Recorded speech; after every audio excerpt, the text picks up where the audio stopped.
ओम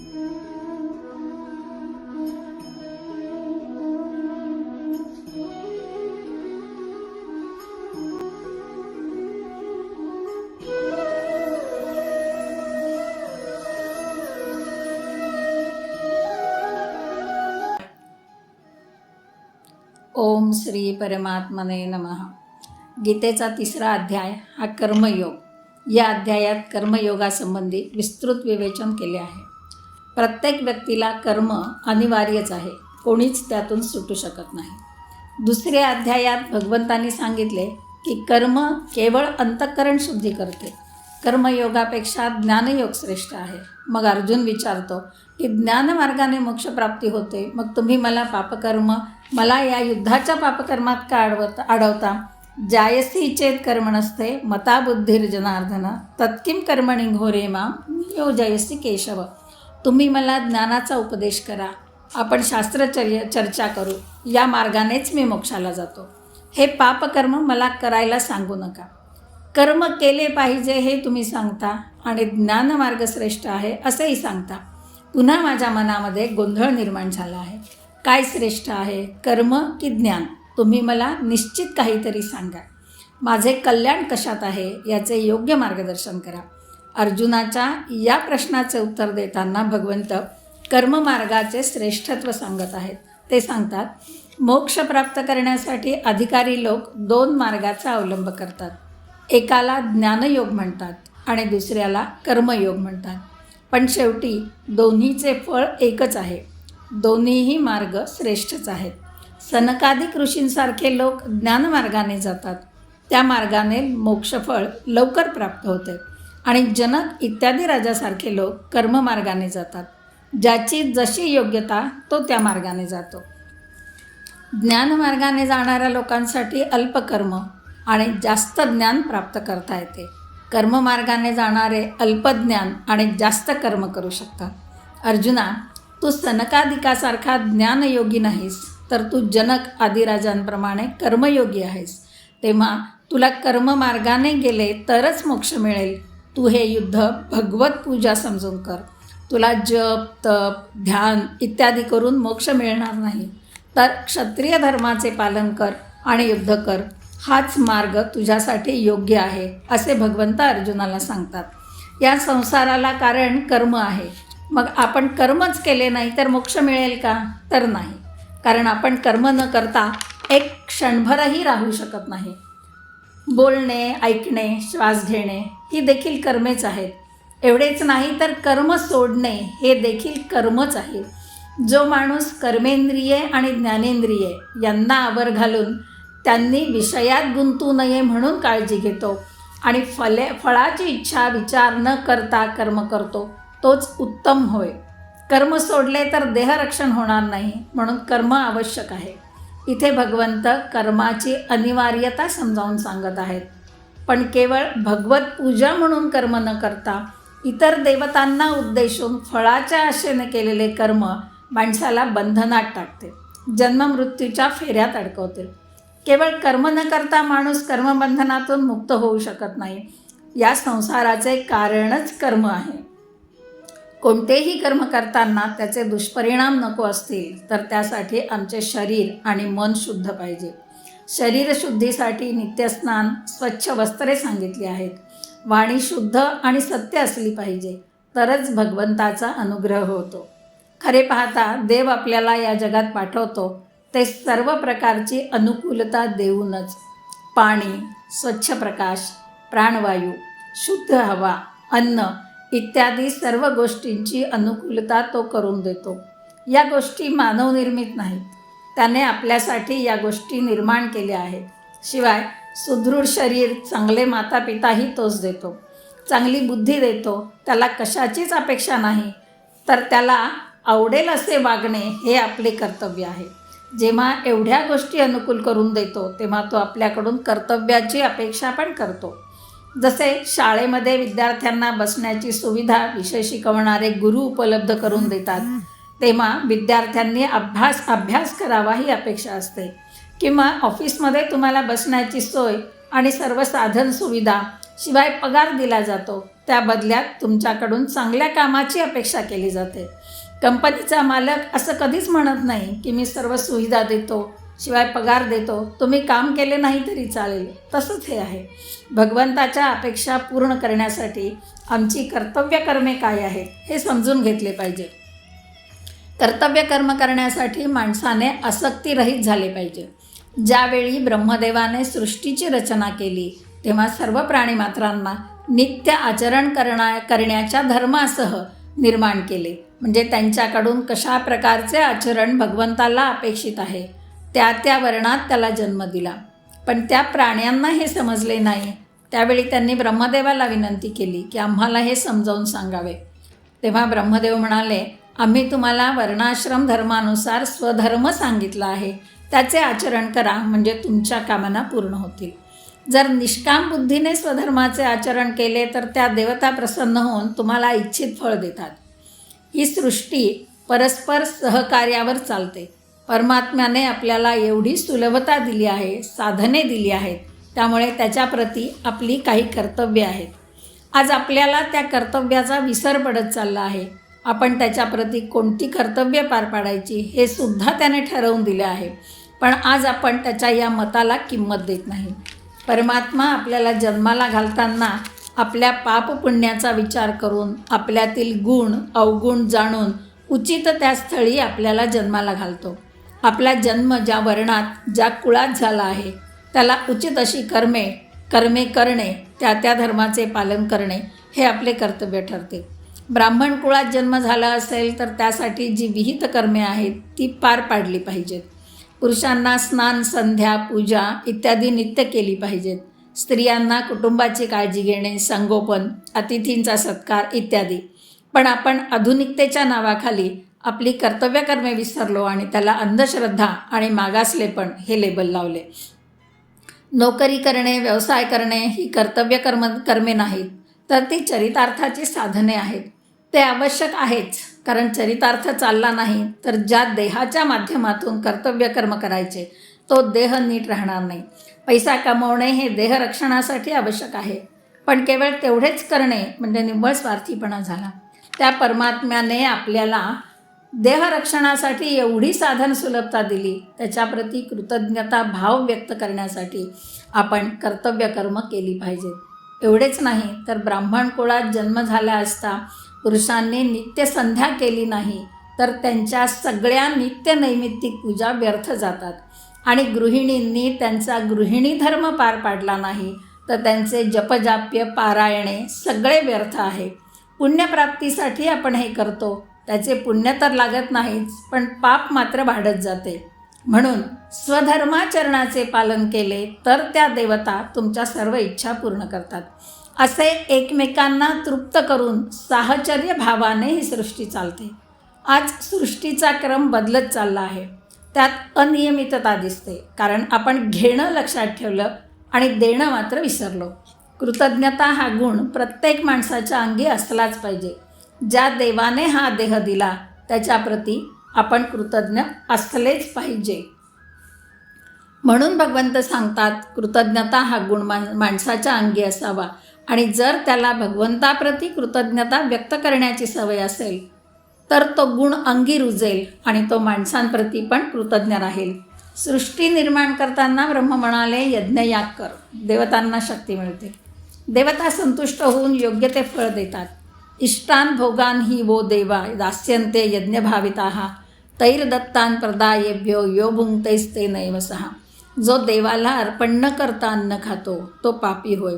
जो स्वधर्माचा त्याग करतो त्याला काळ शिक्षा करतो, त्याचे सर्वस्व हरण करतो.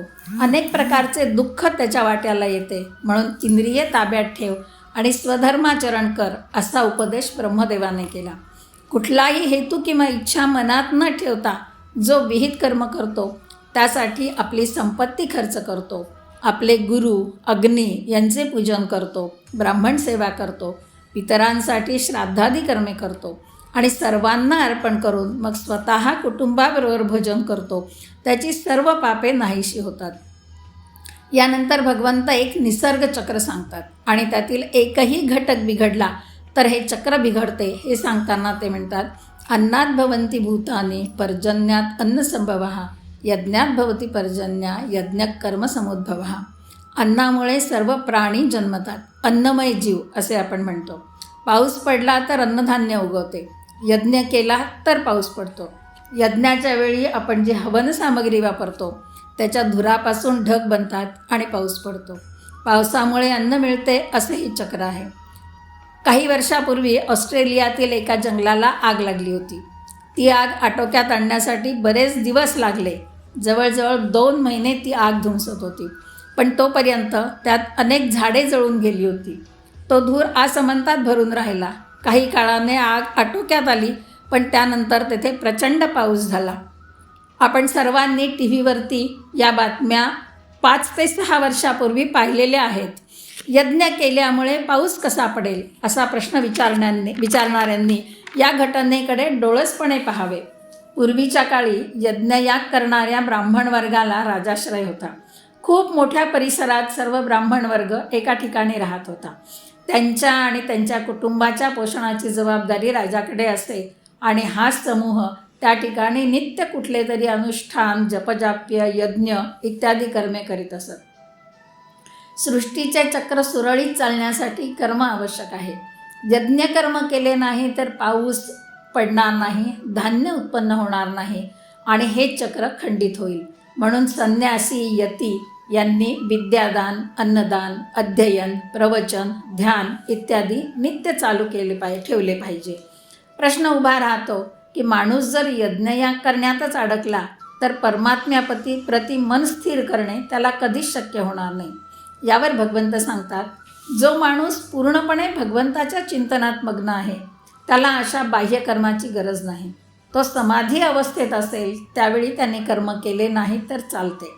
समाधीत अवस्थेत असताना संध्या, देवपूजा हे नाही केले तर चालते, त्याचा दोष लागत नाही. पण समाधी अवस्थेतून बाहेर आल्यावर त्याने पुन्हा कर्म केलेच पाहिजे. मी समाधीत होतो, आता कर्म नाही केले तर चालेल असे म्हणू नये.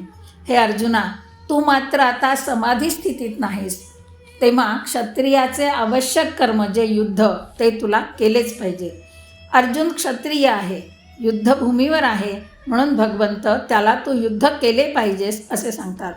पण आपल्यासारख्या सामान्य जनांना भगवंत सांगतात, मी नोकरी करतो म्हणून माझ्या धर्माने घालून दिलेले नित्य नैमित्तिक कर्म मला करायला वेळ नाही, तर भगवंताला हा विचार मान्य नाही.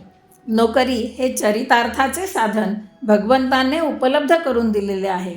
पण त्याने आपल्याला जीवन सुलभतेने जगण्यासाठी ज्या सोयी सुविधा उपलब्ध करून दिल्या आहेत त्यासाठी कृतज्ञता व्यक्त करण्यासाठी म्हणून विहित कर्मे असतात. जलाने अभिषेक करणे ही एक देवपूजेतील कृती. ती करताना त्यामागे भावना अशी की देवा, तू आम्हाला पाणी उपलब्ध करून दिलेस याची मला आठवण आहे हे भगवंताला सांगणे. आमचे आयुष्य उत्तम चालावे म्हणून देवाने आम्हाला पाणी उपलब्ध करून दिले असे अनुसंधान ठेवून प्रत्येक कृती करावी. जनक इत्यादी राजांनी कर्म करूनच मोक्ष प्राप्त करून घेतला. संसारात राहून विरक्त कसे राहावे यासाठी जनक राजाचा आदर्श समोर ठेवावा. जनकाने कर्म करूनच मोक्षप्राप्तीसाठी ज्ञान मिळविले. तेव्हा अर्जुना, तूही कर्म करूनच मोक्ष प्राप्त करून घे. जनकाचा आदर्श ठेव. आणि पुढे सांगतात की श्रेष्ठ लोक जसे आचरण करतात, सामान्य लोक त्याचे अनुकरण करतात. यद्यत आचरती श्रेष्ठस्तत्तदेवेतरो जनाः सयत प्रमाण कुरुते लोकस्तदनु वर्तते असे सांगून भगवंत पुढे सांगतात, आता माझेच पहा, मला कोणत्याही गोष्टीची अभिलाषा नाही किंवा फळाच्या इच्छेने मला कोणतेही कर्म करण्याची गरज नाही. तरीही मी कर्म करतो ते लोकांच्या कल्याणासाठी. कारण मी जसे वागतो तसेच लोक वागतील. सामान्य जन नेहमीच कोणाचे तरी अनुकरण करत असतात. त्यात त्यांनी योग्य लोकांचे अनुकरण केले तर त्यांचे कल्याण होते आणि चुकीच्या लोकांचे अनुकरण केले तर त्यांचा विनाश होतो. म्हणून भगवंत सांगतात की मी कर्म करतो ते केवळ लोकांनी माझे अनुकरण करावे म्हणून. मीच कर्म केले नाही तर लोकही आळसात वेळ घालवतील. समाजातील ज्ञानी, ज्येष्ठ, श्रेष्ठ लोकांचे हे कर्तव्य ठरते की त्यांनी आळशी आणि अज्ञानी लोकांना पण कर्म करायला प्रवृत्त करावे. कारण कर्म न करणे म्हणजे वैराग्य नाही, तर कर्मफलाचा त्याग हे खरे वैराग्य आहे. आपण फक्त आपले कर्म मनापासून करावे. त्याचे योग्य ते फळ योग्य वेळी आपल्याला मिळतच असते. त्याचा आपण विचार करण्याची गरज नाही. जसे भोजन करण्याचे फळ हे तृप्ती आहे. जेवण केल्यावर पोट भरते. मग आपण केवळ एक यज्ञकर्म म्हणून अन्नाचा अनादर न करता शुद्ध मनाने भोजन करणे हे आपले कर्तव्य. जेवल्यावर पोट भरणारच, त्याचा आपण विचार करण्याची गरज नाही. तसेच प्रत्येक कर्माविषयी आहे. नित्य नैमित्तिक कर्म करणे हेच आपले कर्तव्य. त्याचे फळ काय मिळेल याचा विचार आपल्याला करण्याची गरज नाही. भगवंत योग्य वेळी फळ देतोच. असे वागले तरच आपली कर्मबंधनातून सुटका होते आणि जन्ममरणाचे चक्र थांबते. पण सामान्य माणूस अहंकाराने हे काम मी केले आहे असे म्हणतो आणि बंधनात पडतो. वास्तविक भगवंतच त्याला ते काम करण्याची प्रेरणा देतो. प्रकृतीचे जे 3 गुण आहेत, सत्व, रज आणि तम, या 3 गुणांमुळे प्रकृती जीवाकडून कर्म करून घेते. पण माणूस मात्र अहंकाराने युक्त असतो. प्रकृतीच्या या 3 गुणांबाबत अज्ञानी असतो. म्हणून कोणतेही काम मी केले असे म्हणतो आणि म्हणूनच कर्मबंधनात अडकतो. माणूस सत्व, रज, तम या 3 गुणांनी युक्त असतो. जेव्हा त्याच्यामध्ये सत्वगुणाचा प्रभाव असतो तेव्हा त्याच्याकडून भगवंत सात्विक कर्म करून घेतो. रजोगुण आणि तमोगुणांच्या बाबत मात्र असेच घडते. त्या जीवाच्या पाप, पुण्य, सत्व, रज, तम या गुणांना अनुसरून भगवंत त्यावेळी कर्म करण्याची प्रेरणा देतो. म्हणून हे काम भगवंताने माझ्याकडून करून घेतले हा भाव नित्य मनात ठेवून कर्म केले तर त्याचे बंधन येत नाही. पण हा भाव केवळ लोकांना बोलून दाखवण्यापुरता नसावा, तर तो अंतःकरणात नित्य जागृत असावा. कर्मबंधनातून सुटण्याचा आणखी एक मार्ग म्हणजे केलेले कर्म भगवंताला त्याच क्षणी अर्पण करणे. कर्म केल्या क्षणी त्याला अर्पण केले तर त्या कर्माचे बंधन जीवाला लागत नाही. हाच निष्काम कर्मयोग आहे. पुढे भगवंत सांगतात, सर्व जीव भगवंताचे अधीन आहेत. सत्व, रज, तम हे प्रकृतीचे गुण आहेत. हे जो जाणतो त्याला तत्वविद म्हणतात. असा माणूसच कर्मफलात आसक्त नसतो. म्हणून कर्म केले की ते त्याच क्षणी भगवंताला अर्पण करायचे आणि विसरून जायचे. हे अर्जुना, तू माझ्या ठायी मन ठेव आणि तुझे कर्म कर. फळ काय मिळेल याचा विचार करू नकोस. पुढे भगवंत सांगतात, मयी सर्वाणि कर्माणि संन्यस्य अध्यात्मचेतसा निराशीर निर्ममो भूत्वा युद्धस्व विगतज्वरः. तुझ्याकडून झालेले कर्म मला अर्पण कर आणि निर्मम होऊन कर्तृत्वाविषयी अभिमान न ठेवता ते कर्म मला अर्पण केले कर. जे लोक मला दोष न देता मी सांगितल्याप्रमाणे स्वधर्माचरण करतात तेच कर्मबंधनातून मुक्त होतात. आणि जे लोक मला दोष देतात, त्यांच्या दुःख किंवा सुखासाठी मला जबाबदार धरतात, ते मात्र नरकाला जातात. निराशी म्हणजे फलेच्छारहित होणे आणि निर्मम म्हणजे अभिमानरहित होणे. म्हणजे हे कर्म मी केले आहे असा अभिमान मनात न बाळगणे म्हणजे निर्मम होणे. म्हणून त्या अर्जुनाने पुढे विचारले की असं जर आहे तर लोक मग पाप का करतात? तू सांगितल्याप्रमाणे आचरण का करत नाहीत? तेव्हा भगवंत सांगतात, तामसी स्वभाव हे त्याचे मुख्य कारण आहे. काम एष क्रोध एष रजोगुण समुद्भवा महाशनो महापापमा विद्येन मिह वैरिणम. रजोगुणापासून निर्माण झालेला काम हाच सर्व गोष्टींना कारण आहे. एखाद्या गोष्टीचा मोह निर्माण झाला आणि ती मिळाली नाही तर क्रोध निर्माण होतो. म्हणून काम हाच पापकार्याला प्रवृत्त करतो. पुरुषार्थ प्राप्त करण्याच्या कार्यात सुद्धा हा कामच कारण आहे. यामुळे मनुष्याचे ज्ञान झाकले जाते. या कामामुळेच खरे ज्ञान मिळत नाही. हा काम माणसाचे मन, इंद्रिये, बुद्धी या ठिकाणी राहतो. इंद्रियांनी एखाद्या गोष्टीची मागणी केली की ती मन स्वीकारते. बुद्धीच्या ठिकाणी इंद्रियांनी केलेली मागणी योग्य की अयोग्य याचा निर्णय होतो. पण बुद्धीवर मोहाचे आवरण असल्यामुळे ही बुद्धी योग्य निर्णय करू शकत नाही. म्हणून हा काम निर्माणच होऊ नये यासाठी आपली इंद्रिये आपल्या स्वाधीन ठेवली पाहिजेत, तरच पुढील अनर्थ टळतो.